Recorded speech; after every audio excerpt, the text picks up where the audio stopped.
That is great. It's 8 a.m. for you. Now, have you been like me, my dear?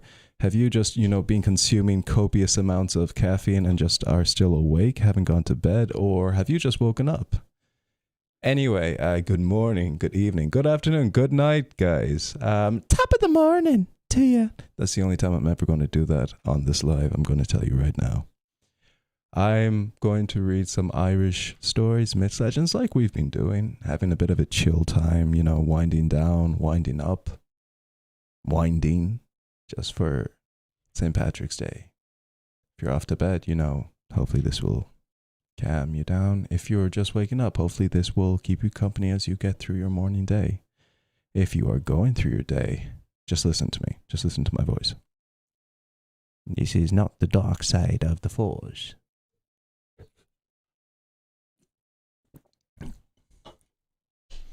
It's St. Patrick's Day, and what can we say?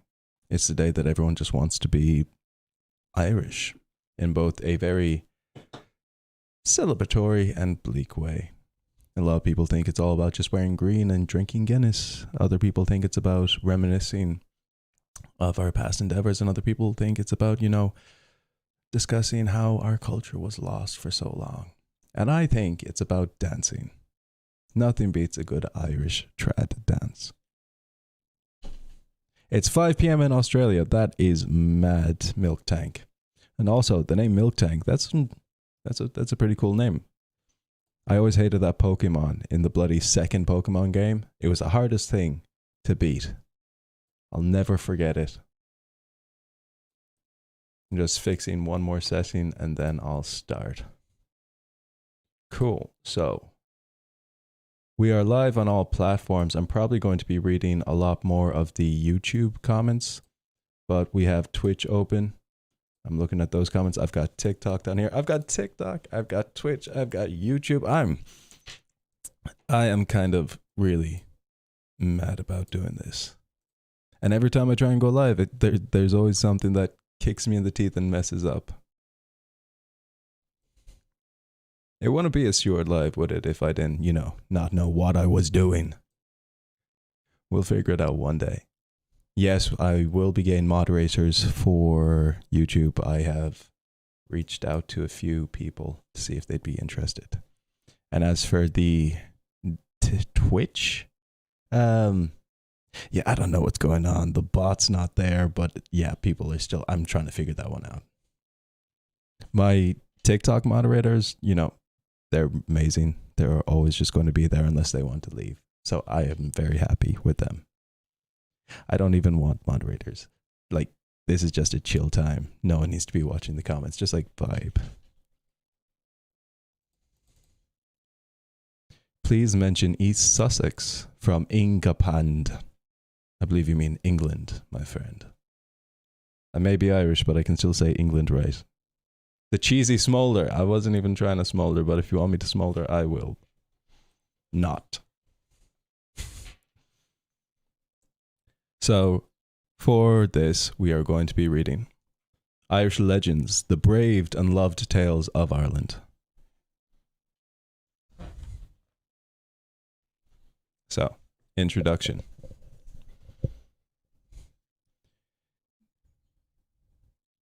Entertaining stories of leprechauns and cullagons. Tradition has it that leprechauns and curracons are mischievous little people, even cobblers, who have pots of gold hidden away. The humans are always keen to find the gold, and of course, but somehow always are outwitted by these little cunning people with magical powers. Ireland is filled with great heroes, stirring stories of Setanta, the Hound of Cullen, the extraordinary saga of Brian Boru, who defeated the Vikings of Clontarf, with stories of great giants, brave warriors, jealous queens, and magical princesses. This is the story of Ireland.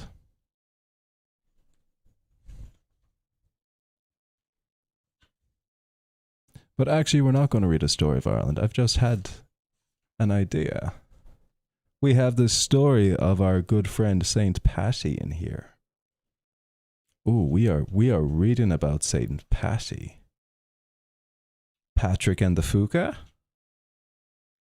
The Doctor and the Fairy Princess, but where is Saint Patrick? There we go. Saint Patrick, 256.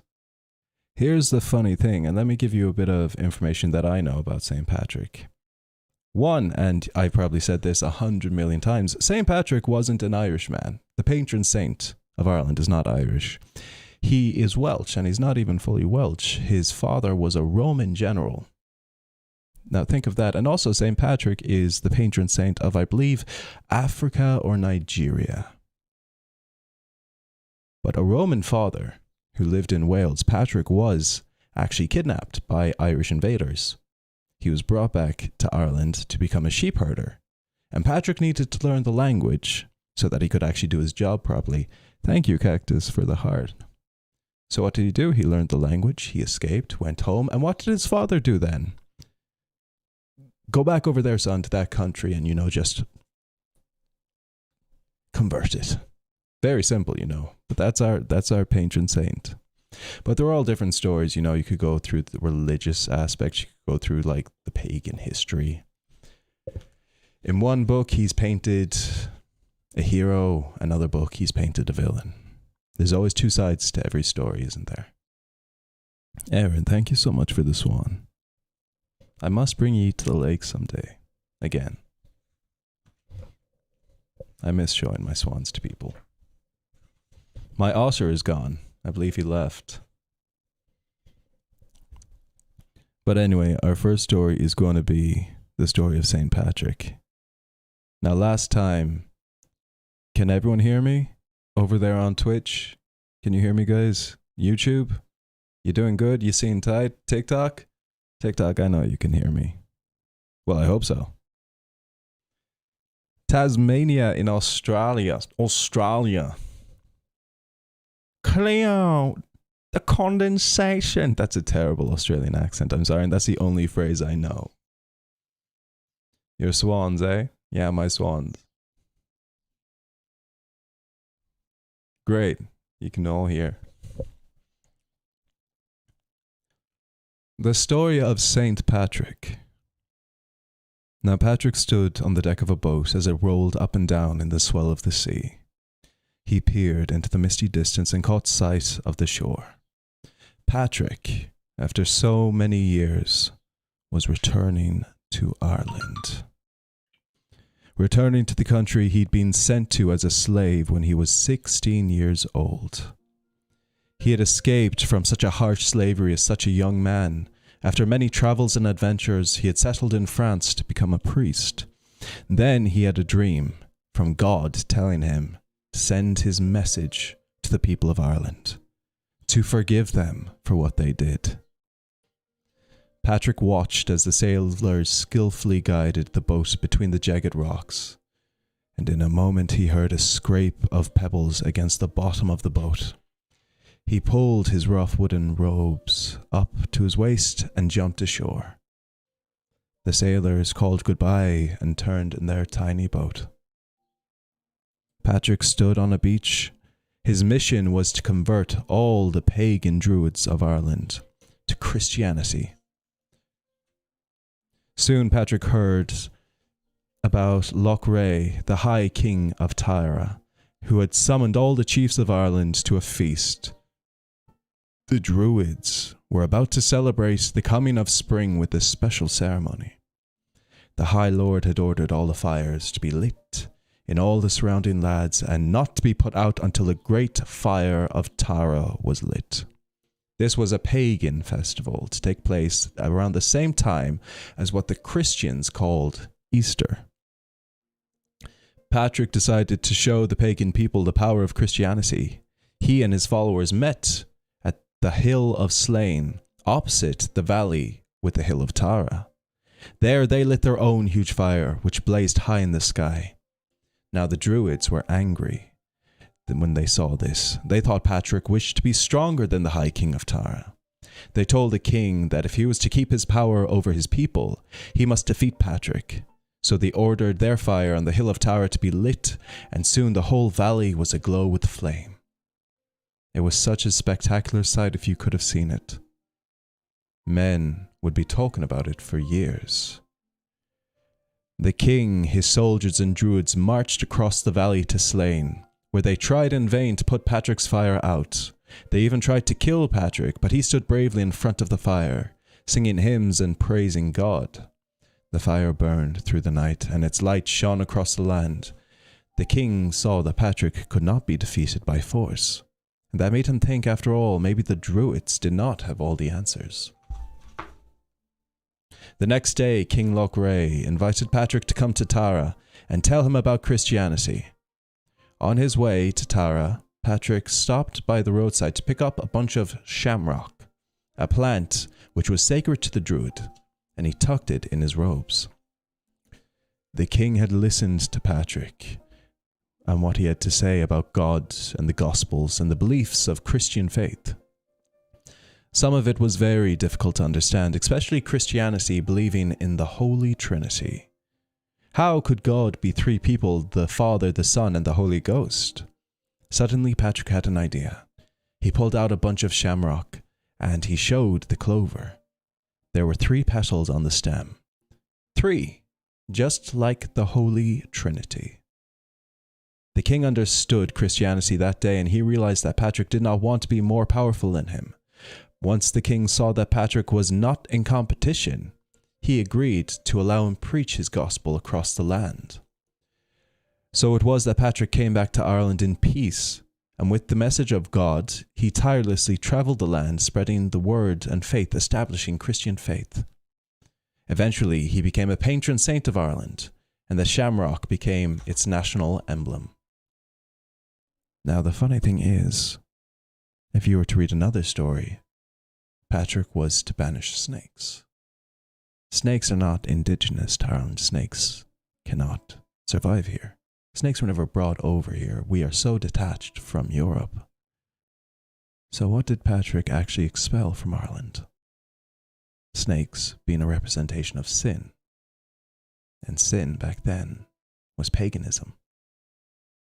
So, if you were to read a little bit more closely, what Patrick did expel were the Druids, the old faith, the belief in nature, multiple gods, not just the one God.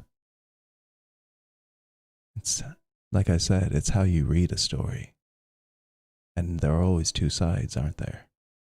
In this case, maybe 4 or 5.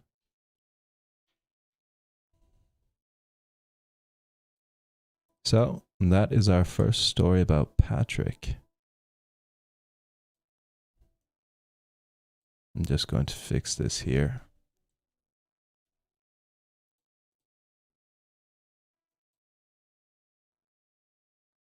Did anyone else know that story?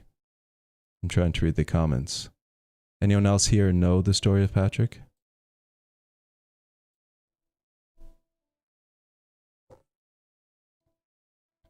There was a dragon in Ireland, yeah. Snakes are cute. We actually do have a reptile here in Ireland. We do have a common garden snake, but it's not actually found in most places. It's only in like the burn. Cames, Australia. That makes no sense. He was a witch. Well, Patrick was a witch. I'm doing great, Isabella. How are you? You've heard the snake story before. Remember, oh, this is going to show your age if you know this. Do you remember St. Patrick's Day on The Simpsons? And like they'd release a bunch of snakes and you'd have to go whack them. What do they call it? Whacking Day. They even had a song. Oh, whacking day, la la la la la la la. Yeah. Not great for appropriation, was it, The Simpsons? Give me another story.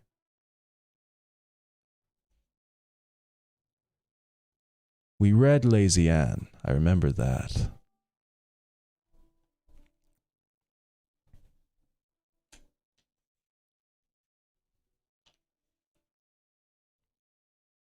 Oh. Let me read you the story. of the Crock of Gold. I mean, would it actually be St. Patrick's Day if I didn't do a very stereotypical story about leprechauns? I don't think so, so that's what we're doing. We're doing a story about leprechauns. Don't touch me, pot of gold. Oh, God, I can already feel the dirty stares I'm going to get for doing that. It's only going to get worse because you know I'm going to put on the voices.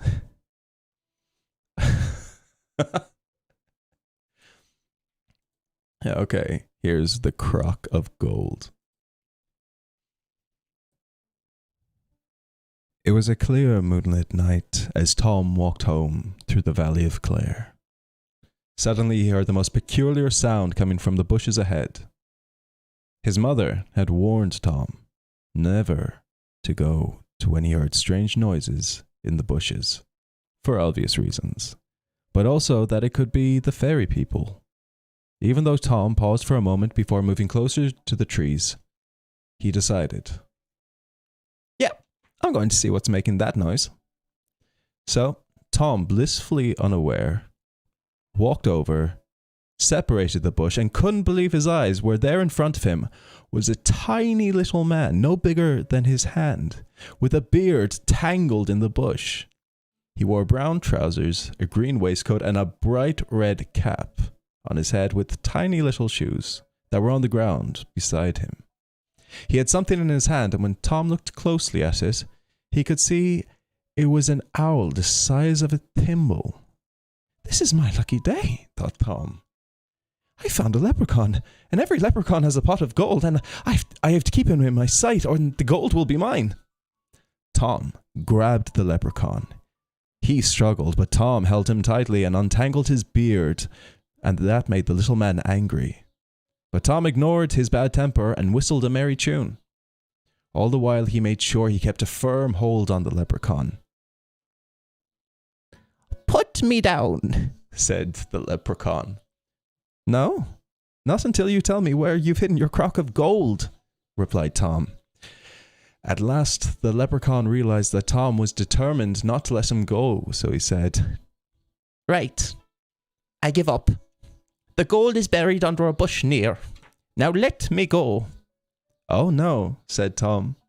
"I have no spade, and if I go home now, I'll never remember where this bush is and which one has the gold." "Why not mark the bush with your handkerchief then?" suggested the leprechaun. "Of course," agreed Tom. "But you must promise me that you won't take the gold when I'm gone."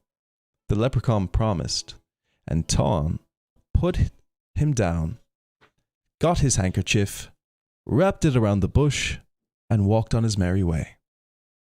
As dawn was breaking, by the time Tom returned, he looked at the bush, and then another, and then another, and the sight that met his eyes shocked him. For he had tied a bright red handkerchief on the bush that the leprechaun said had a pot of gold. What he found, though, was every bush in this area had a bright red handkerchief tied to it. What? Said Tom, flabbergasted.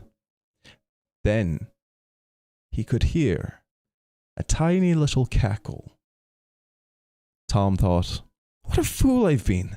That leprechaun, I put him out of my sight, and what did he do? He magicked a handkerchief onto every bush. The gold will never be mine now." Perhaps he imagined it, but on his way home, Tom thought he could still hear that little laughter blowing in the wind. Now, in my very humble opinion, I don't think any Irish tale would be complete without at least one story about a feckin' leprechaun. I remember as a child, my dad told me a story about his uncle. And this is how I know the story was completely fabricated, because my dad doesn't have an uncle. But how his uncle found a leprechaun on his way to get on a ferry, so he stuck him in a matchbox and kept him under his pillow. It's funny how old stories like that just come back to you. I have such a nice person, and Why, thank you, Neo. Hello, Cameron Taz from Australia. Going to pop into Twitch so I can donate bits. Oh, thank you, Jaguar Lady. That's a cool name. Can you do a New Zealand accent? I can't, which is horrific because I have family down in New Zealand. Keja, thank you for the shamrocks. I don't know what the gleam is on. I'd say it was a competition, was it? Lucky Charms competition. 999,000 points. That's crazy. Am I Irish, Kina? Yeah, I am. So the story I'm going to read now is the story of Brian Boru, who's basically like the warrior king of Ireland, if you understand that. He had a massive, massive castle called the Rock of Cashel. That's where all the high kings would come to live or come to visit for meetings. It's meant to be like in the center of Ireland. It wasn't though. It was actually like far off. I did videos on it. So if you ever want to check them out, please do.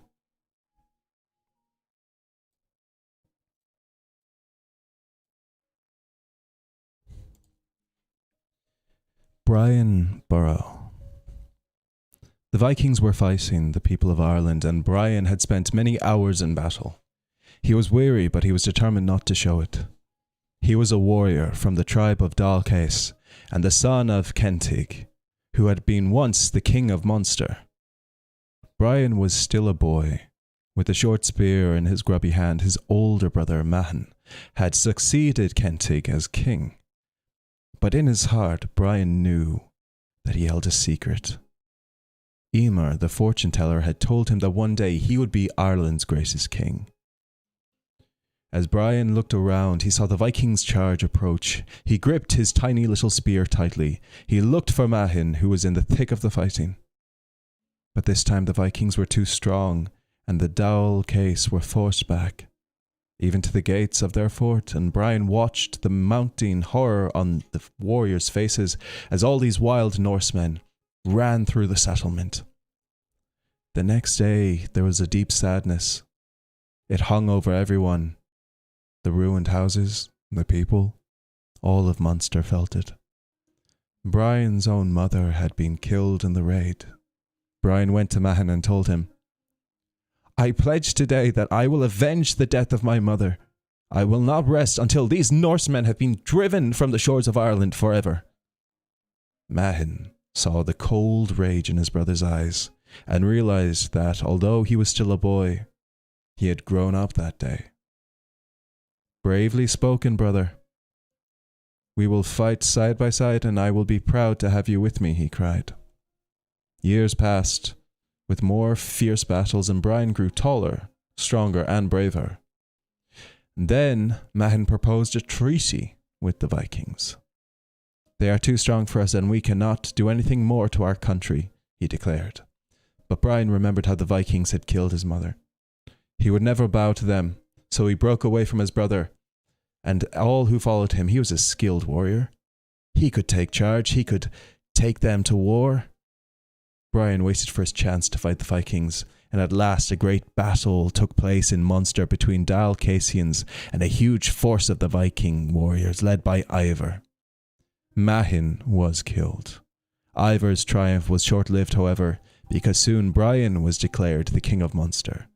He struck hard. He challenged Ivar to a fight, killed him, and became ruler of the entire region. Now he was ruler of all of Ireland, except for one man, Malachy, the king of Meath. The two men were both proud and stubborn, and neither would give in first. Finally, Malachy agreed to support Brian, and it was in the year 1002 that Brian was acknowledged as the first High King of Ireland, as Emer had predicted. He was called Brian Bormha, or Brian of the Tributes. Brian aimed to restore peace to the land, and after many desperate warfares, he ruled his warriors with a firm hand so that the farmers could once more return to the land, school teachers to their classrooms. He built many of the churches that the Vikings had destroyed. He travelled around the country, trying to find and create fine cavallade so that everyone might see him and give him due homage. Brian grew to be an old man. Perhaps he ruled too strong with the hand, because some people were unhappy, resentful, and even hated him. Miel Mordred, the king of Leinster, decided to challenge him. He sent messages to the Vikings and to Iceland for their support, and in time he amassed a huge army to challenge Brian. The Battle of Clontarf was the fiercest of all in Irish history. On Good Friday, the 23rd of April, in the year 1014, back and forth, the armies fought, gaining here, losing there. Brian was convinced that he would win, and the Vikings were finally driven into the sea. Brian stayed a while on the battlefield with only one servant. There, he prayed, giving thanks for yet another successful encounter.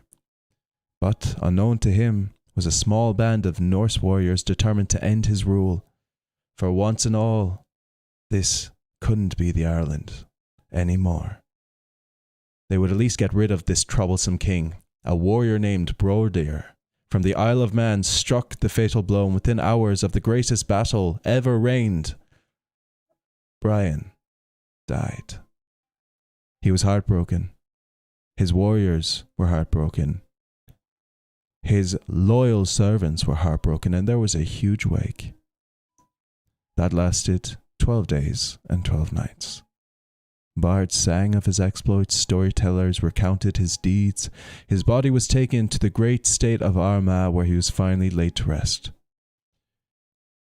Even though many resented him, Brian was still the greatest warrior Ireland had ever seen. And that is the story of Brian Boru.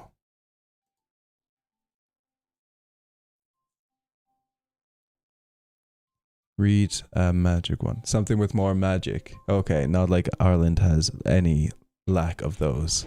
Definitely, I'll read you one. No worries about that. I like our warrior stories. We are a warring nation. So Ireland is a very, very compact, very small. I think like maybe 400 kilometers in length and only like maybe 500 to 300. But nearly every county had its own king or queen at one point, and everyone would fight with everyone else. Our national sport, hurling, is one of the fastest sports on grass. You use a hurley and you play with the slither, which is a type of ball. But it was actually a war game to train young warriors to be fearless in battle. And it's also a very aggressive sport. I say it's the best form of anger management.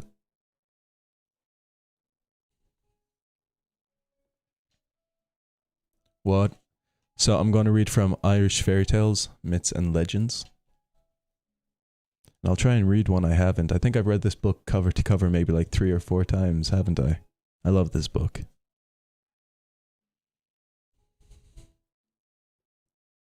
Jack and the Man in Black, Nuada and the Silver Arm, Balor and the Evil Eye.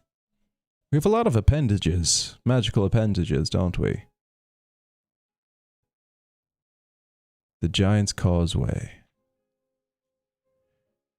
The Hound of Cullen.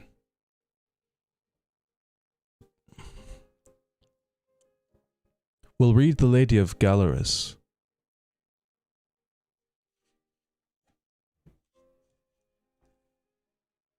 You're from northern Norway. What time is it over there, Kija?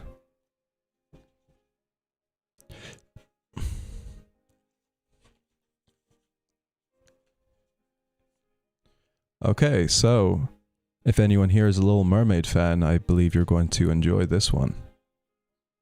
Yeah, please, thank you. Like, share the lives, press all those buttons. It really helps. Honestly, like just pushing it on the algorithm.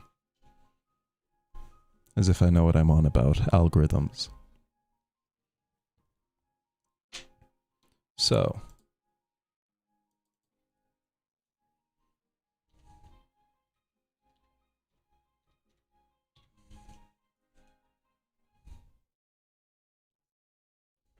Ooh, mermaid, yeah. Mermaid.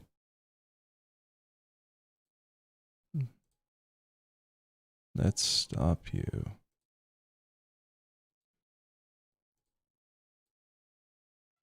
Okay. The Lady of Gallurus. Now this is a story about a Merrow, the Irish version of a mermaid. They are said to wear a magic cap that enabled them to travel between deep water and dry land. The cap was called a Clochín Dríochta, which translates to the little magic hood. The Merrow is not to be confused with the Selkie, which is another mythical creature which appears in Irish and Scottish stories. A Selkie is a seal that can remove its fur to walk on land as human.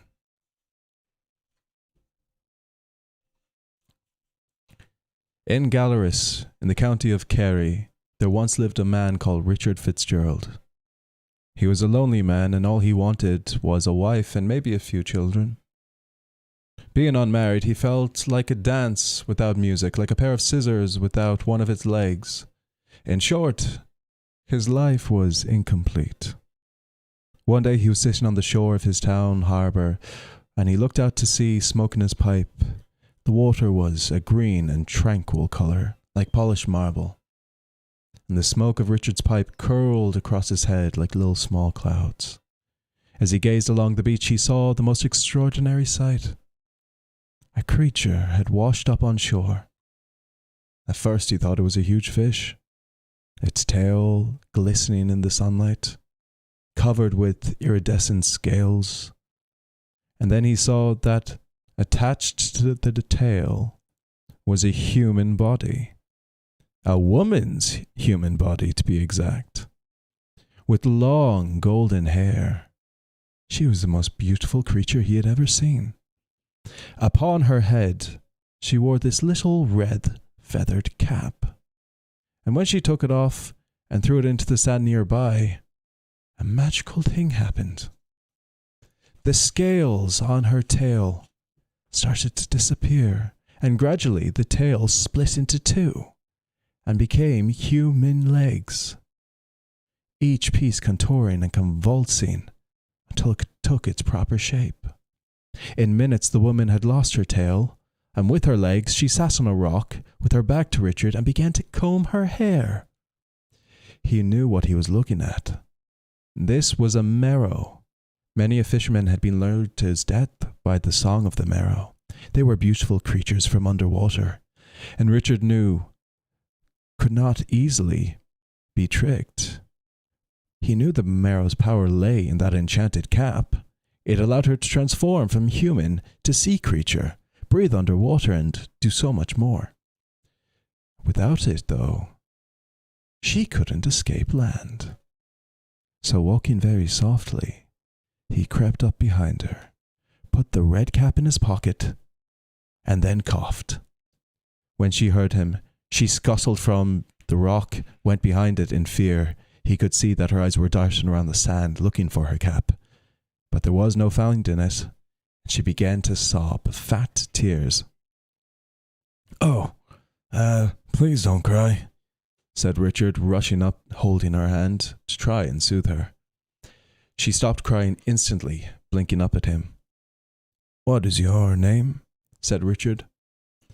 "Muireann," she said. "Please, don't eat me." Richard laughed a hearty laugh. "I'm not going to eat you." "Then what do you want?" Richard looked down at her hand in his. The skin between her fingers was slightly webbed, but apart from that, she was the most perfect specimen of a woman he had ever seen. Everything about her looked magical, except nobody else knew she was a Merrow or magical. So Richard said very bluntly, "I want you to be my wife." Muireann thought long and hard about this offer before saying, "I'll be your wife if you give me back my cap." Richard knew that if he returned the cap to her, she would pop it on her head and jump into the water, never to be seen again. I promise I'll give it back to you once we are married. It's a deal, she said, shaking Richard's hand. Before they left, Miriam went to the water's edge and whispered something to the surf. Bubbles started to swirl in the water and got carried out to sea, as if the very Merrow's words. What are you doing? Said Richard. Sending word to my father that I may not be home for some time. And who is your father? Oh, only the king of the waves. He would be worried about me. That means you're a princess, he thought, feeling even more pleased with himself. Not only had he found a magical Merrow, he had found a magical Merrow who just happened to be the princess of the entire sea. Not bad for a day's work, if he thought so to himself. He took her by the hand, led her straight off to see a priest. The couple were married quietly and quickly. When they got back to Richard's house, he waited until his wife was asleep before removing the red cap, putting it into a little tin box, creeping outside in the dark of night, and planting it in the potato pitch, before returning to bed. For the first few months of their life together, the married couple were content. And Miriam took to the household duties happily, considering that she'd spent her life underwater. She liked to cook dinner over a fire, clean the house with a broom. This seemed to satisfy her a lot. But soon, she became wistful and listless as homesickness took hold of her. Richard had often seen that she was frozen in the middle of a task as if turned to stone, her eyes pointing towards the window, out at the endless ocean. One day her husband came home to find Miriam, and then she said very abruptly, I do love you very much. I have come to love you. But when will you allow me to return home? Give it a year, said Richard, and if there's nothing keeping you here, then I'll let you go. Miriam seemed happy with this answer, and a while later, though, she had become pregnant and gave birth to a baby girl called Kathleen. She loved her child like any mother would, but when the year was up, her desire to return home was stronger than ever. Husband, please allow me to return home, to the sea. I have been your wife. I have given you a child. Please grant me my wish. Our baby girl depends on you, my dear. Wait another year. Wait until she's older. Miriam said she would. Every time Richard went to the potato pit, he saw the tin box that contained the Merrow's cap and often was very tempted to return it to her. But he knew he would lose her forever, would lose his magical wife. So he kept it hidden, kept her hidden. Before another year was out, Miriam had given birth to a baby boy, and afterwards she asked her husband again, could she return home? Our new baby depends on you. Our little girl depends on you. This house, I depend on you. Wait a little more. Wait until the little boy is a little older. But a few months later, Miriam was pregnant yet again, and she gave birth to another boy. She loved her children. She did, truly, very much. But the pull of the sea was even stronger, and the fourth time she asked her husband to give her back her cap so she could return home, she wasn't surprised by the answer. So she stopped asking. She gave up hope. Miriam knew her husband was always going to have an excuse to refuse her. And the years passed. Richard presumed, because Miriam had stopped asking, that she had finally become content with living here, that this was her new home, and she was happy. He allowed her to go to town by herself, do the shopping. Sometimes he would even go on trips alone, leaving her to run the household. He was due for another trip, and before he went, Miriam asked him to fetch some potatoes from the pit. He said he would, but in his haste to get his belongings ready for his trip, he forgot. So Miriam went out to the pit herself. She was throwing spuds into a basket when she spied a little tin box under all the soil. She put it into her hands, and there was a tingling sensation in her fingers, something she had not felt for many years. She knew even before she opened what was in that tin box. Her thoughts immediately went to being underwater and at home with the brightly coloured fish, her father, her mother, her sisters all sitting on their coral thrones, her brothers sleeping on oyster beds. Her heart was pulled in that direction instantly, like a fish on a hooked line. But she pulled herself back to the cottage, where her 3 children waited for dinner. She put herself to work, like she did every day. She couldn't abandon them now, especially with their father away. Stuffing the cap into her pocket, she brought the potatoes back to the house, made a fine, grand dinner of bacon, cabbage, potatoes, and afterwards she took her children for a long walk along the strand and told them many stories about magical creatures that lived under the sea. But marrows, aren't they just stories, Mom? Or are they real? Said Caitlin. Was the story I told you real? Said the mother quite solemnly. Caitlin thought for a moment and then nodded. I think it was real. Then everything I have told you today, my love, is real. Kathleen smiled, but noticed that her mother shed a single tear. She didn't realize the truth of those words. Later, Muireann tucked her 3 children into bed, hid her little red cap under her mattress. No matter how hard she tried, she couldn't sleep. The crashing of the surf outside her window seemed to be getting louder and louder, and she felt the waves, their singing, and tears of the heartbroken king and queen, crying for their long-lost daughter. Unable to resist the temptation any longer, Muireann rose from her bed, put the little cap into the pocket of her nightdress, and she went to her 2 sleeping boys and kissed them on their foreheads. She went to Kathleen's bed and did the same, but when she leaned over, a single tear fell from her to her daughter's cheek. The girl's eyes were heavy with sleep, but they opened a crack. I love you, my darling, whispered Muireann. Look after your brothers for me. Kathleen smiled, thinking she was dreaming.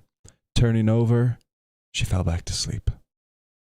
Outside, the moon shone brightly, as if lighting the path to the beach. It made a foam-crested waves glow in the black sea. Its lapping waves surrounded like whispers of Muireann's Merrow family. Once I've seen my parents and my brothers and sisters, I'll return home to my children, she thought, looking mournfully at the cottage where her children slept. But she knew. She slipped off her nightdress. The breeze was goosebumping her skin, and she knew. Taking out the little red cap, she walked to the sea's edge, where the water rose to her ankles, her knees, and then her thighs, and she knew. She placed the little red cap on her head, and she knew she was never going to return. Never going to return to her children, her life above the water, everything. She felt her skin harden beneath the water, her bones shifted, muscles contorted, her 2 legs became one, scales grew. She lost her balance, and then, instead of her toes, the fins flew out of the water, its scales shimmering in the moonlight. For the first time in many years, Muireann felt whole again, a happy, peaceful emotion spread over her. She was a merrow. Flipping her tail, she disappeared under the water. Now Richard Fitzpatrick returned the next morning after his trip to find Caitlin making breakfast for her brothers. There was no sign of Muireann. Caitlin told her father about a weird dream she had in which her mother told her to look after them. Fearing that this wasn't a dream, Richard ran straight to the potato pit. And finding the tin box empty, he knew what happened. For the rest of the day, he gazed at the sea, hoping she would return. And when she didn't, he did the same for weeks, months, years on end.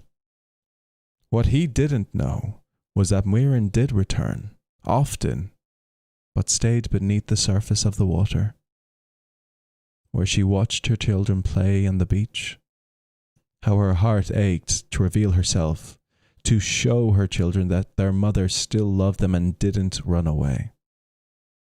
To see that they were coping without her, though, both broke and healed her heart. Her children could take care of themselves. But if Richard got his hands on her cap, she thought for a second time, she would never escape. As the years passed, she watched her children grow and leave and have lives of their own. She missed them sorely, but she was happy, and that pleased her, because they were happy. With the children gone, Muireann didn't return often. Maybe once a year, she swam just beneath the surface to check on her husband. Though she didn't love him, she did feel sorry for him. He never married again.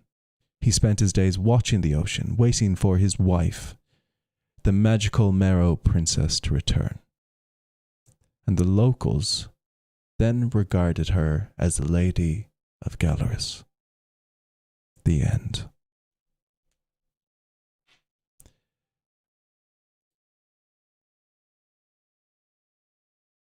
The story was called The Lady of Gallurus. Not every mermaid wants to come above the water, I guess. There's another very similar story in which the man, who was actually a king, stole a cap of the Merrow. She became queen. She had 3 beautiful children. She found her cap, and what she did was she ran straight for the sea with her kids, told them stories, and then decided which children were her favorite. The 2 boys, not the princess, and she took them with her under the water. But because she put on the cap and she only became a Merrow, the boys drowned. And that's when 2 pillars were erected on the sand to honor the lost princes. Yeah, it's very much an ouch. I'm so calm. Oh, I'm glad. You like the story of Tir na Nog? I love that story. It is probably one of my favorite stories. Hyacinth Lemsis. Oh wow, that's heavy. Any favorite reads? In general, I just like books. I love adventure or mystery books. You've heard of Selkie stories, about the same. Eleanor, you are actually dead right. It wasn't a Merrow queen, it was a Selkie queen. The king had stolen the Selkie's coat. Britt Wheeler, thank you so much for the gift. Thank you for that. How is everyone over there on TikTok? It's 1 a.m. You're about to fall asleep. That's lightweight. It's 10 to 8 here. I haven't been to bed. Erin, come on.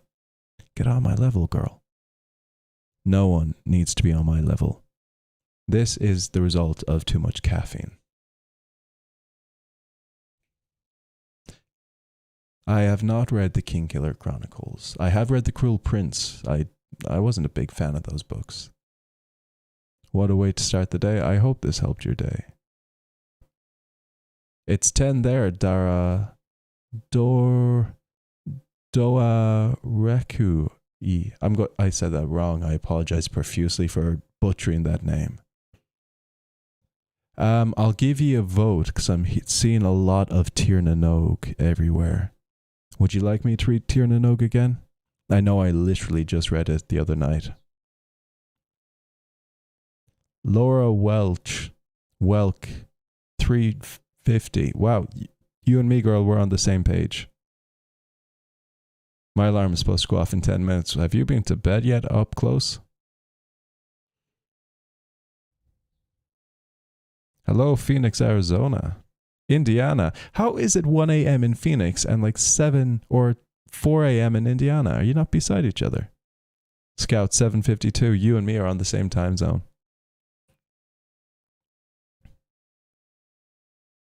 Okay, I'm seeing a lot of Tir na Nog, so I hope it's okay.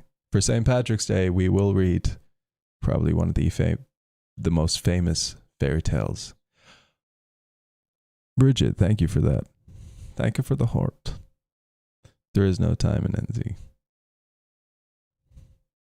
Oh, 3-hour difference. Okay. Weirdos with your time zones. Time is subjective. There is no such thing as time. That's why I'm never tired, because, you know, I hallucinate that time isn't there. Try it. It's fun. Except when, like, all the walls start to shift because you're actually so sleep deprived.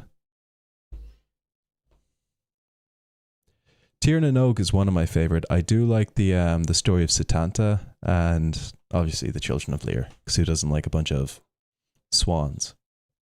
Except when they chase you out of the water and they try and bite you in the ass. Not that that's ever happened to me, am I right? Maybe once or twice. It's 7:53 in Ireland. I know, because I'm in Ireland as well. Obviously, you're in Ireland.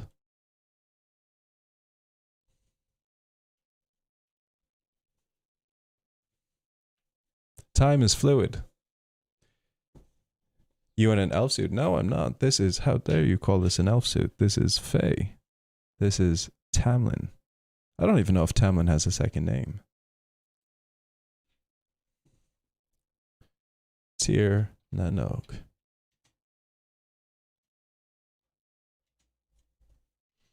I think at the end of every live, I'm going to give you the choice. Swans are very vengeful. Yeah, they are. Thank you, Corlina. Happy St. Patrick's Day to you as well. Happy St. Patrick's Day to all of you.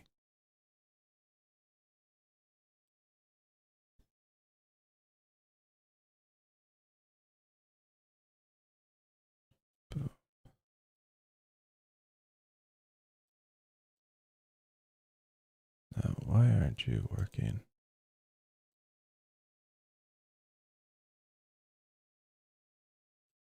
I'm just trying to fix this. I suppose I don't really need to record it. We already have it done.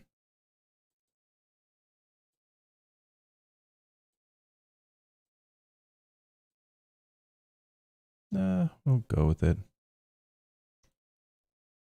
So, Tir na Nog, the story of Oisin and Niamh.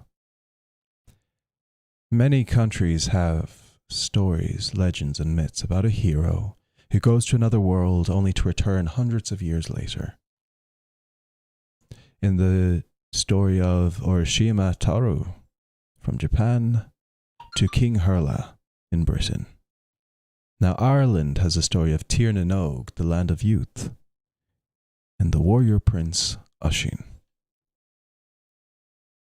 Fionn McCool and the Fianna were out hunting among the lakes of Killarney. The sun was sparkling off the water and it warmed the men's bones. They stopped to watch a rider approach from a distant hill, and as it got closer they were surprised to see that it was not a warrior but a beautiful woman with long golden hair. Her eyes were so blue they reflected the sunlight, making them sparkle. Her cloak was embroidered with yellow stars, and she rode a magnificent white horse, saddled and shod in silver. "I am looking for Fionn McCool, captain of the Fianna," the woman asked. "Well then, look no further," said Fionn, "for I am the man you seek, and who, pray tell, now, are you?" "I am Niamh of the golden hair, daughter to the king of Tir na Nog." "How may I be of service to you, Niamh of the golden hair?" said Fionn, brushing his hair back off his forehead. "Actually, it's your son, Oisin, I'm looking for." "Oh," said Fionn, slightly disappointed. "How do you know my son?" "I don't," said Niamh, "but I've heard of his bravery, his kindness, and his skills in the art of music, poetry, and, of course, storytelling. And I would like to meet him." Oisin, who is part of the Fianna, was listening to this conversation and couldn't hold back any further. The most beautiful woman he had ever seen was now asking for him. Fionn, however, was very protective of his son. And, what business might you have with Oisin? Well, my father, as I said, is the king, and he wants me to find a husband. Are there no eligible men in this, Tir na Nog? Oh, there are plenty. But since I've heard these stories of Oisin, I can't stop thinking of him. About him. I have come to see him for myself. Now, Oisin couldn't keep his tongue back any longer. He brought his horse out of the clearing and yelled, I am Oisin, who you are looking for. Niamh blinked her eyes. You are indeed as handsome as the stories say. So what say you? Would you like to become my husband?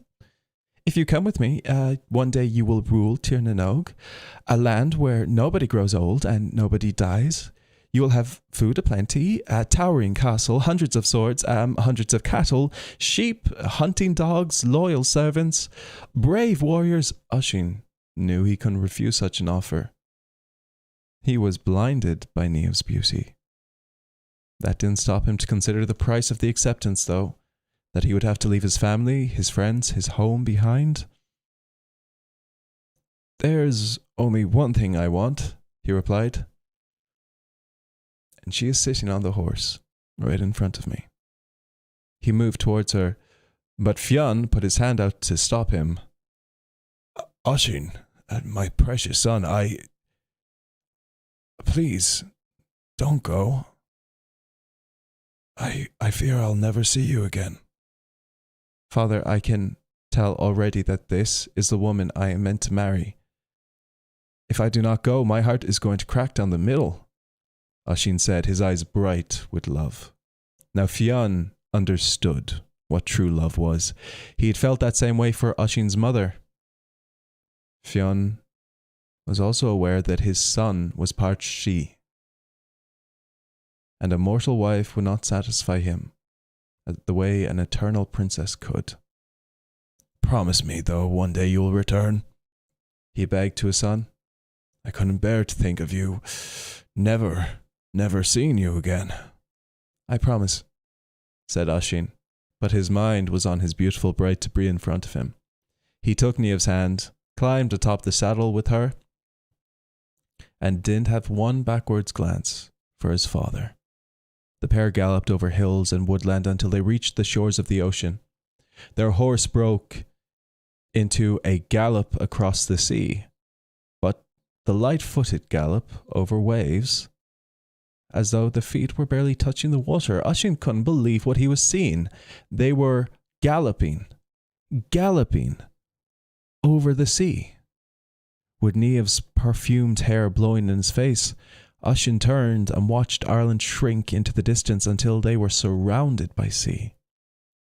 After a while, land appeared on the horizon, growing larger and larger with every splash of the horse's hooves, its rich green trees appearing first, its sandy beaches second, and then Oisin noticed it.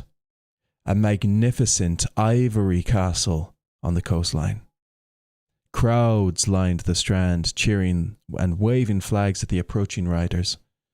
The horse slowed down to a halt on the sand, and Oisin, saddle sore and a bit weary, dismounted and helped Niamh down from the horse. The people seemed overjoyed to see their princess, but they fell silent when a man who could only be Niamh's father parted the crowd. He wore a red cloak and a sparkling golden crown. He hugged his daughter and bowed to Oisin. Welcome to Tir na Nog, my prince. Oisin returned the bow. He'd never been called a prince before. Only a few days later, Niamh and Oisin were married. The banquet lasted 7 days and 7 nights. The guests danced, fell asleep, and danced again when they woke up, and fell asleep and danced, and this continued. The people of Tir na Nog were always young and energetic and healthy. Nobody got old, nobody got sick, nobody died. There was no war, need for murder or crime of any sort. This was a true paradise. As the years went by, Niamh and Oisin continued to be happy as the day they were married. But Oisin did grow homesick. And he grew more homesick and more melancholy. He missed his father. He missed the Fianna, his friends, the hunting expeditions, travelling the hills of Ireland. He asked Niamh if he could return home just for a visit. Her heart ached for her husband, seeing him upset. But she knew that if he returned to Ireland, he might never return to her. She loved him too much to leave him. So, she distracted him with kisses and dances and talks of their future family. But in the back of his head, all memories returned to Ireland. The more he tried to forget, the stronger that the memories grew. His whole demeanour became racked with loneliness. He became a shadow of the man Niamh knew. She felt horrible. She had to do something. Even if you did go back, she said one day, it would never be the same. Ireland has changed, Oisin. I don't care, said Oisin. I just want to see the place again.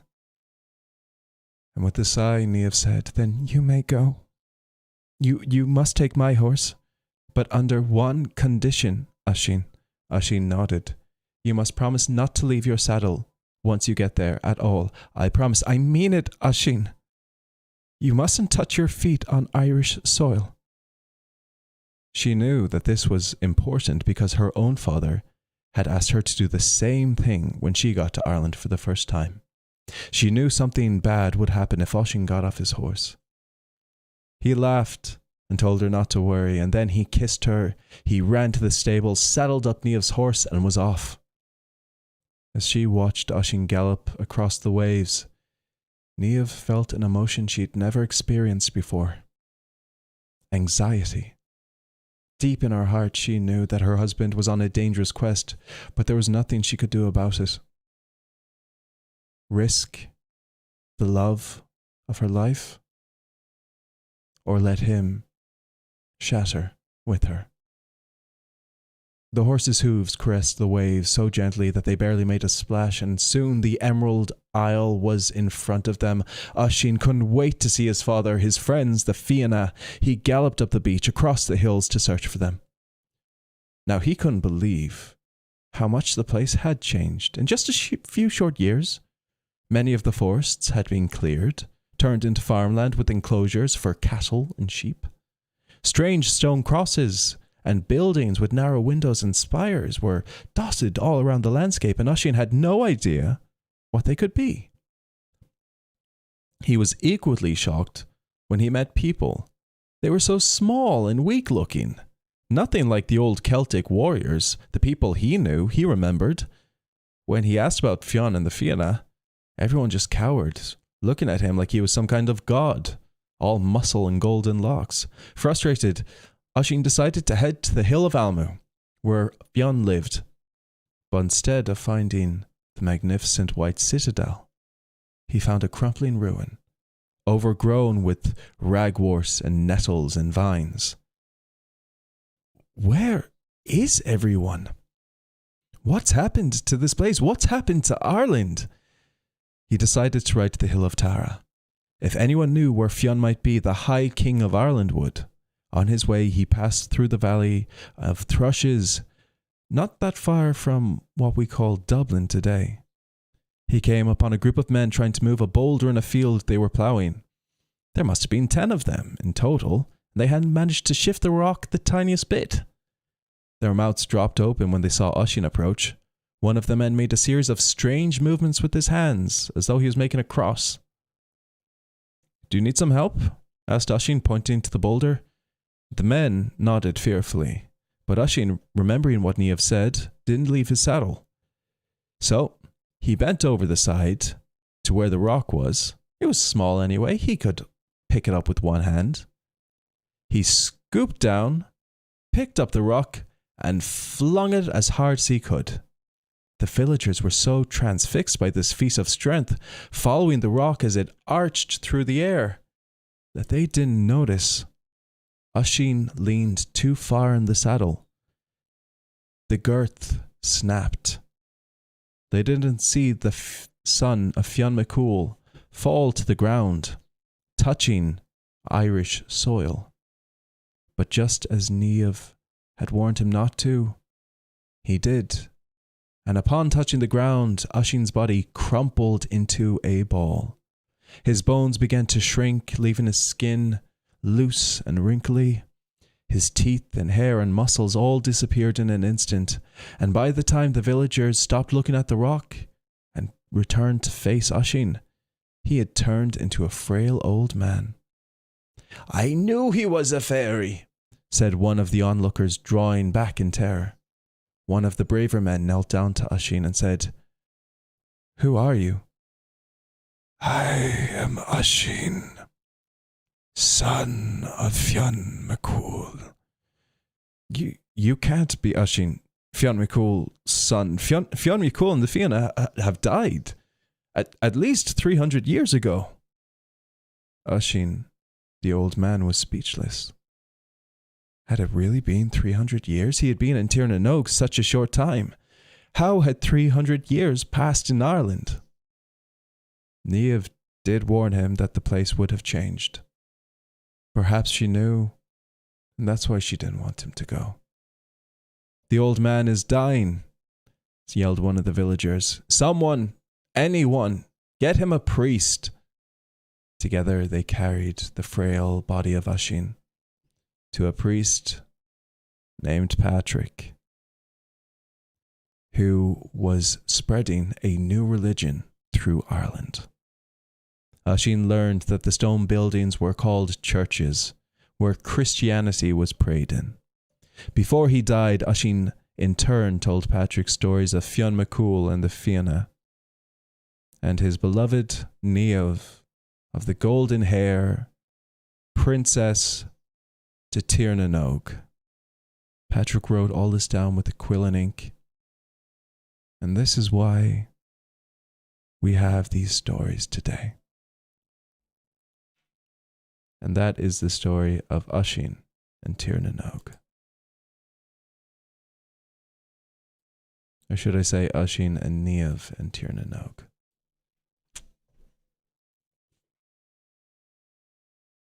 I hope that was okay. Any tales of the wild hunt? Now there was many a wild hunt. Nuada, no, that's not the wild hunt.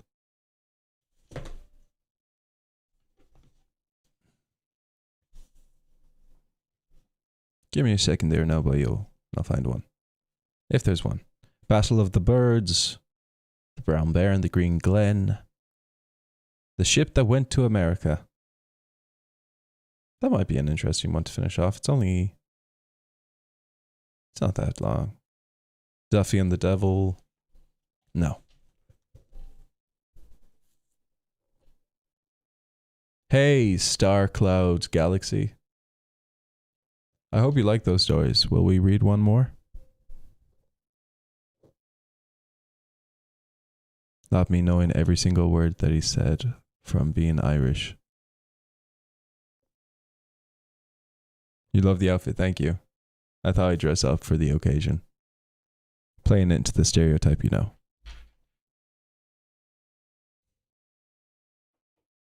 Up close, I'm glad you liked the stories.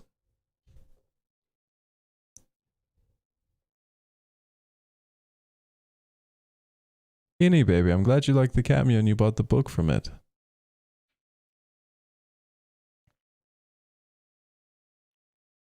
Emily Grace, whoa. We love a bit of Tamlin, we do. Tim Tam.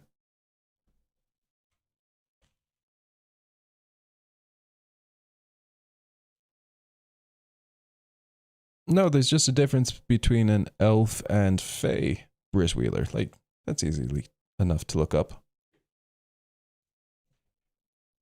And also because I got ripped on social media when I first started reading Akhtar and called Tamlin an elf. I was told he's not Legolas. I have you on TikTok and now Twitch. Laura Glow, I'm glad. Laura Gao. I hope I'm saying your second name right. I'm glad you joined on Twitch. Thank you so much. Happy St. Patrick's Day, Jojo. Top of the morning. Oh, crap. I said it again. I just read the comment. Crap.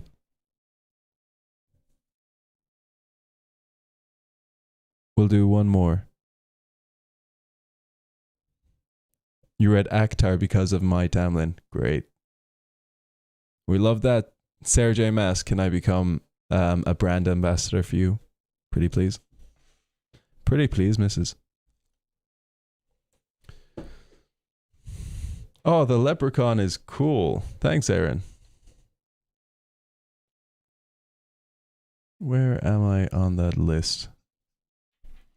Hey, Stuart Smiley from previous stream. I got a oh, you got the rabbit. You named the rabbit Fionn. What? You did not, Smiley. You did not. Oh, gosh. Okay. If you named it Fionn, then what stories do we have about Fionn? Fionn McCool. Fionn McCool is very cool. Fionn and the Fire Demon, the Giant's Causeway, Salmon of Knowledge. We already read the Salmon of Knowledge. I don't want to read the same ones again. I'm behind in the coins by like 9,000, it says. I don't know if it's coins or if it's likes. Oh no, it's definitely coins, I'd say. That's a weird, just reading, there's like a TikTok competition and it's like, keeps coming up, you know, the Gleam League. I'm not too sure. You absolutely love my voice. Why? Thank you, Natasha. No, I'm going to read you maybe 1 or 2 or 12 more. I don't know. I'm not tired. Well, I'm actually pretty tired. Do I want to read a Crock of Gold? Do I want to go very... oh no, we read Crock of Gold. Give me another... The Doctor and the Fairy Princess. That mightn't be a bad one. We'll read the Oh, no, I don't think anyone wants me to, like, really make them sad. I kind of want to make you sad. I'll read The Sea, and then I'll read Deirdre of the Sorrows. Deirdre of the Sorrows, it breaks my heart. It honestly breaks my heart every time. So, now, The Sea are fair folk. Fairy, not fairies, but they're part of the Tuhade Down. Magical beings. Fae. 244.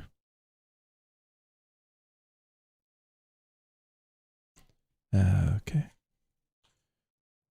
What are you? Okay, let's see.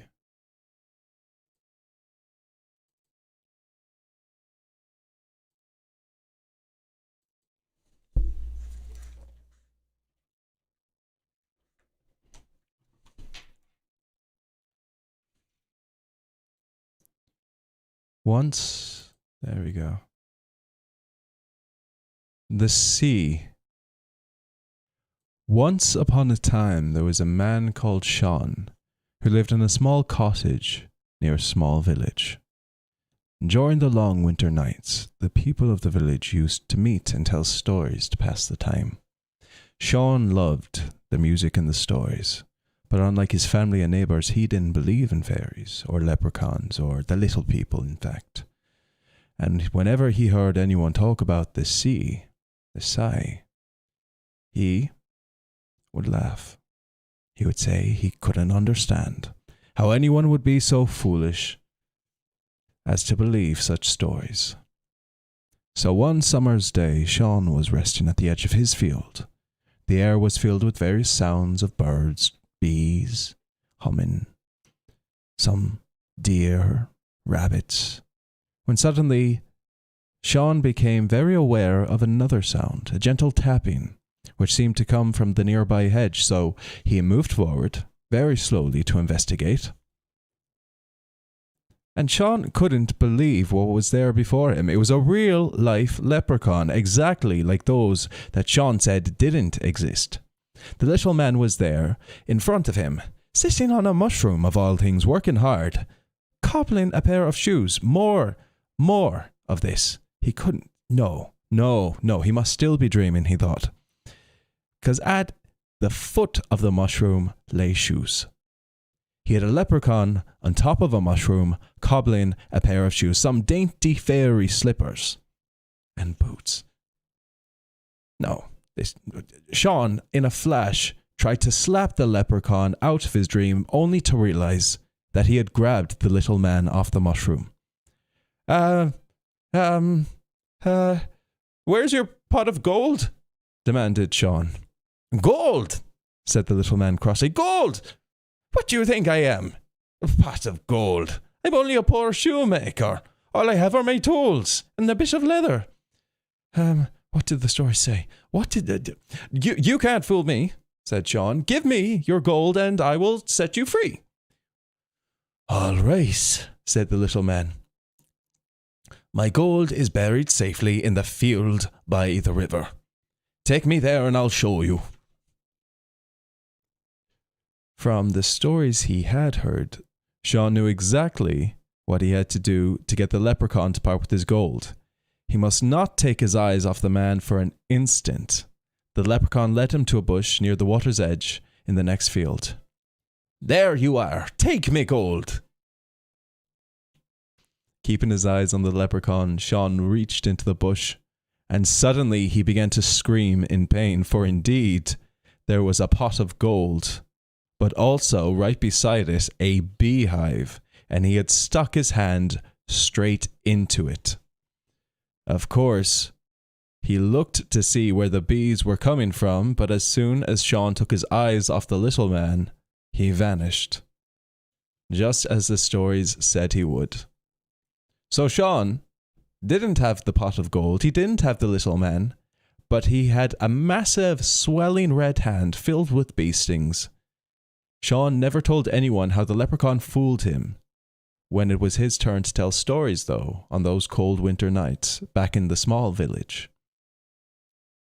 But no one ever again heard him say that he didn't believe in the fairies or the leprechauns.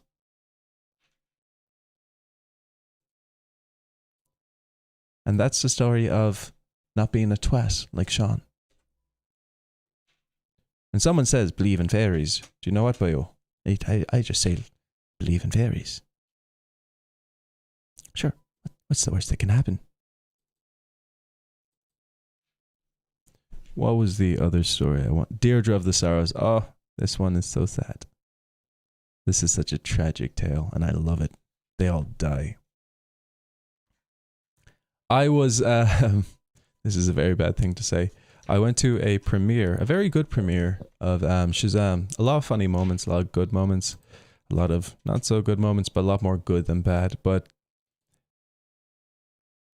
so there's like a romantic, I'm not going to spoil the movie for anyone. There's a romantic relationship in it, and it got so cheesy romantic that I said, and I didn't mean to say it out loud, oh my God, I hope they both die. And like, these are like, yeah. And literally the person to my right just eating their popcorn turned and went.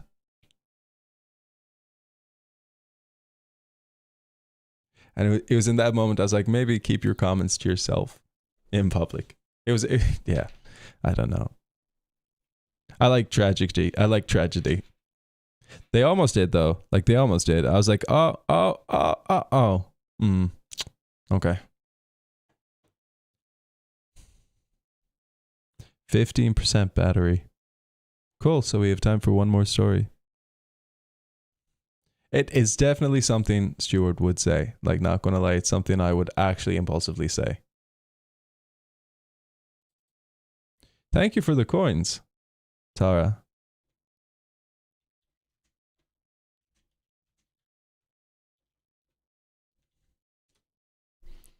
So,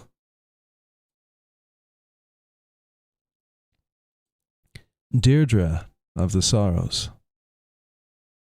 When Deirdre was a baby, her father, Phelim, asked the wise druids to look at the stars and tell him the future of his daughter. The wise druids answered, The baby will cause great trouble, sir. She will grow to be the most beautiful woman in Ulster, but she will cause death to many a man. When the Red Branch Knights of Ulster heard this, they knew to be worried for their lives. They went to King Connor demanding that the baby Deirdre be killed. And the king thought for a while. I have an answer, he said. Deirdre will be brought up far away from here, and when she's old enough, I will marry her. Deirdre was taken far away from Ulster into a deep wood. The king chose a wise woman called Levracham to care for her. As Deirdre grew older, she became beautiful, very, very beautiful, as the Druids had said, with long golden hair, bright blue eyes. She was a lonely girl. One day Deirdre told Levracham about a dream she had. I see a tall, dark warrior. His hair is black as a raven, his skin is white as snow, and his lips are as red as blood. Snow White, anyone? Levracham was worried because she knew this man. His name is Niamh, and he is son of Uisneach. You must never mention your dream again. You will be married to King Connor very soon, she said. Deirdre begged the wise woman to send for Niamh so she might meet the man of her dreams. At first, the wise woman refused, but she hated to see Deirdre so lonely and upset. So finally she gave in, and Deirdre and Niamh met, and they fell in love at once. We must go far away from Ulster now, said Deirdre. I cannot marry Connor. Deirdre, Niamh, and his brothers set off. Together they travelled all around Ireland, but no one was prepared to help them, because they all feared King Connor's wrath. Finally, they sailed to a small island off the coast of Scotland. There they lived for some time until one day a messenger arrived from the king. He reported that King Connor had forgiven all of them. Deirdre did not trust this message, but the sons of Uisneach believed it, and reluctantly, Deirdre, her true love, and his two brothers all set off back for Ireland. On the way she pleaded for them to turn around, go back to safety, but they would not listen. When they arrived, they were sent to the house of the Red Branch Knights and not the king's castle. Now Deirdre was sure it was a trap. Deirdre was right. As soon as they were in the house, they were surrounded. The sons of Uisneach fought bravely, but they were outnumbered. They were seized and brought to Connor. Who will kill these traitors for me? Said the king, now much older. None of the Red Branch Knights would kill a fellow knight, and suddenly an unknown warrior from another kingdom stepped forward. I will, he shouted. And with one blow he cut off the heads of the sons of Uisneach. Deirdre screamed and fell, dying on the ground beside the body of her true love. So great was her sorrow, her heart shattered. She died before her love fell and hit the ground. Her father was so angry with Connor that he left Ulster and went to live in Connacht, and many warriors went with him, joined Queen Maeve, and their army was later to fight a bloody battle against these very knights. Deirdre did bring sorrow and trouble to Ulster, just as the runes foretold. But it wasn't for her beauty or growing up, but for the vengeance that was wrought by her father. The end.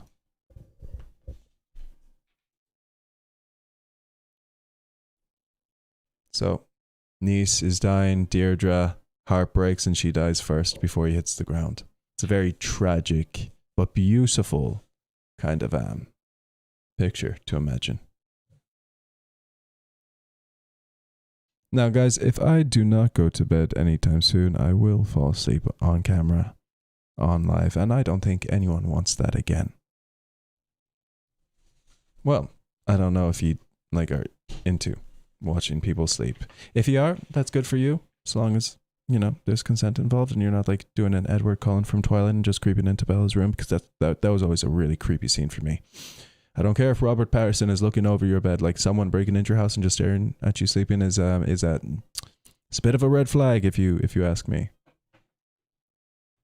And also if you ask the age and they say 17 and you say, how long have you been 17? And they say, well, that's another red flag. Oh, the final red flag is, you know, like they go into the sunlight and they sparkle like they're wearing a lot of glitter butter. Yeah. My mind goes weird places when I'm very tired, as you can tell. Well, anyway, guys, I hope you had a nice time. I hope, you know, it was a bit mellow, chill, a good vibe. If you have celebrated St. Patrick's Day, I hope it was nice. If you're about to celebrate St. Patrick's Day, happy St. Patrick's Day. And what I can say is, you know, enjoy yourself, stay safe, have a good time, and just remember, you know, be nice and be kind to people. So to all of you up there on YouTube, thank you for staying here with me, and chat soon, okay? And happy St. Patrick's Day, I guess. Good night, good morning, good evening. Go away.